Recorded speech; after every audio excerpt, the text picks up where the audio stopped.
Hello guys, hello. Magluluto tayo ng magiritsa for tomorrow night dahil nga sa Easter nila dito, kaya ito ang mga kakailanganin. Lettuce, they call maroli.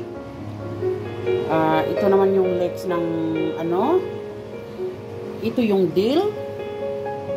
At saka ito yung fresh onion. Yan, fresh onion.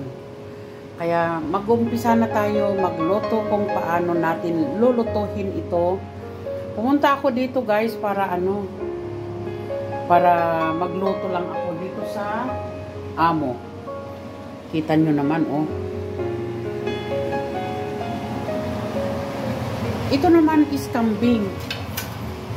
Tinawag lang ako ng amo na pumunta rito para magluto. Ito po ay kambing. Ito naman is manok. Kailangan nila yung sabaw para sa kasi gagawa pa sila ng bukas. Ayan. Ito kukunin lang yung sabaw nito ha. Yung karne kakainin nila maybe tomorrow night. Kasama yung lulutuin kong magiritsa. Ayan. Ngayon mag-uumpisa na ako magluto kasi hapon na rin. So guys, ayan, kaldero. Ayan. Magluluto na ako. Ayan, hihiwain naman natin ang fresh ano ba to? Onion.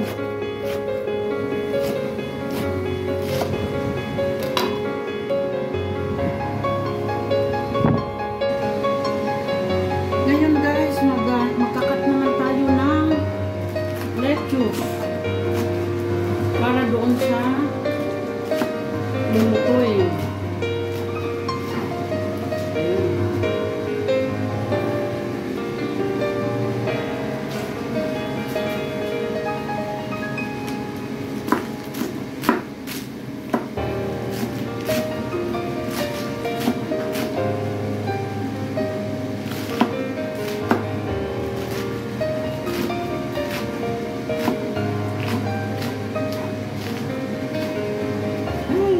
Alam nyo lang, ang hirap magluto kaya ng ganito.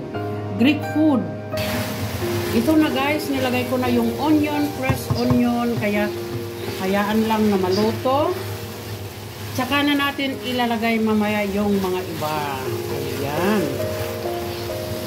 Guys, nilagay ko na yung yung medyo taba-taba.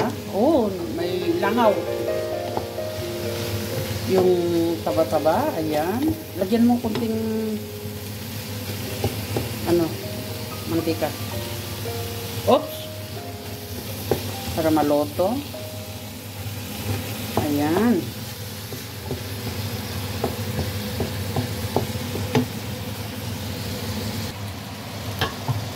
Ayan. Lalagay ko na yung mga iba.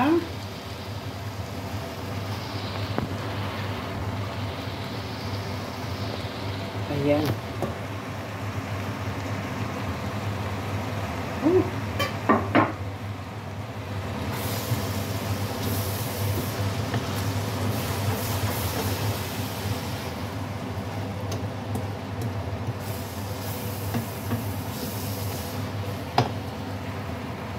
Lalagay ako ng konting sabaw kasi na na dito. Alay.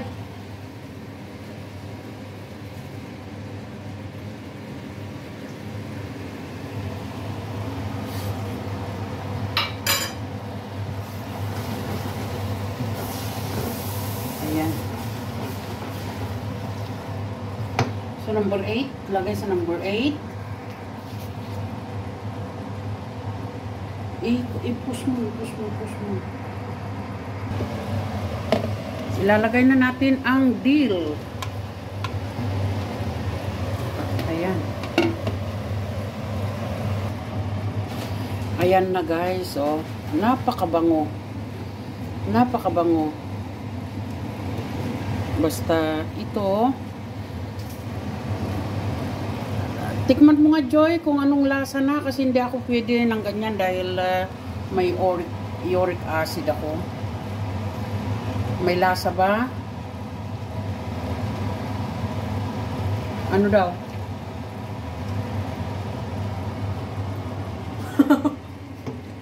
Oh. Ano? Kamnay. Matitimplan pa naman yan pag nilagay pa yung ano, yung bigas, may ilalagay pa na bigas niyan. Kaya ito, malapit ko nang matapos, Ikaw ba ba ito? Yeah. Ayan, tapos na guys, tapos na. Ayan, sabaw na lang ang ilalagay nila. Dahil nga, nandito ako sa employer ng kapatid ko at saka yung pamangking ko, ayan. Dito. Tapos na rin yung ito. Ayan, ang kambing. At saka sabaw na hindi pwedeng itapon. Para dito naman isasabaw pag sa bagay pang ano pa naman ito, pang bukas ng gabi. Pinapunta lang ako para iloto na at ready na. So, ayan na guys, mega love shout out sa inyong lahat. Ayan, rice na lang ang kulang nito. Tapos na, yun na at yun na. Okay? That's it. Mega love shout out sa inyong lahat. At para naman na maibsan ang inyong pagpanonood, dito muna ko kayo dadalhin sa labas. Ayan. Nandito sa tabi ng dagat. Ayan, no. Dito lang ako magtatapos sa aking pagbablog. So, mega love shout out sa inyong lahat. Tanghaling tapat. Ayan. Dito sa summer house nila. Okay. So, bye-bye and thank you for watching. Bye-bye you.